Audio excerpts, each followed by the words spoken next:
Hello, boys and girls. So this lesson this week will be about portfolios in art and also craftsmanship.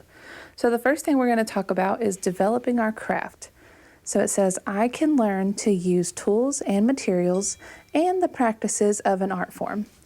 And then our other idea is to reflect on the art that we make.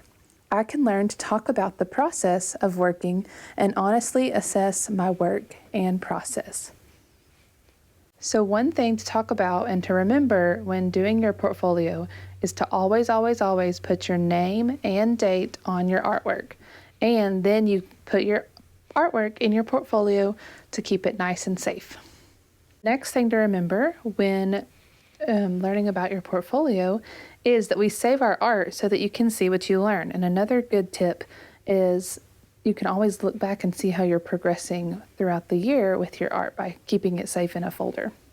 Every student at Fulbright will be getting a portfolio such as these to keep your artwork nice and neat in your desk.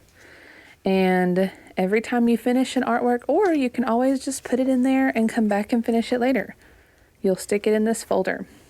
Real artists always keep their artwork in portfolios so that it can keep it safe, but that you can also reflect on what you've done and always go back and edit and revise your work. Mr. McAllister, being that he is a real artist, he has portfolios. So first we have a small portfolio. He's going to show us a few of his artworks. Ooh, some watercolor. Yes.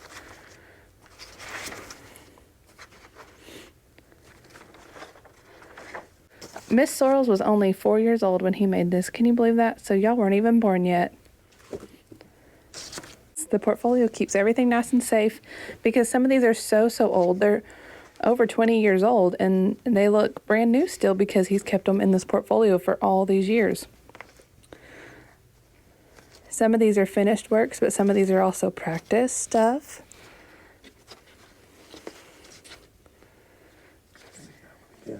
Yeah, you'll see that one in a minute. He made this one in high school. This is a plan for a mural that he did on a wall somewhere. This one's all mapped out with the grid lines to help him keep everything symmetrical. Wow.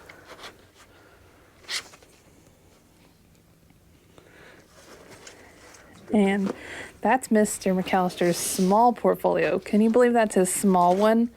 Do you see this, boys and girls? This is his big one because sometimes as an artist, you have to have really big artwork. What? Look at that. Ooh, there's the kitchen sink. A really big portrait. Mr. McAllister was telling me he got a really good grade on this one in college. Isn't that beautiful? So cool. So be sure you always keep up with your artwork in your portfolio, and you can always look back on it because later down the road you'll be able to tell your kids, look what I made in elementary school, because you've kept up with all that amazing artwork.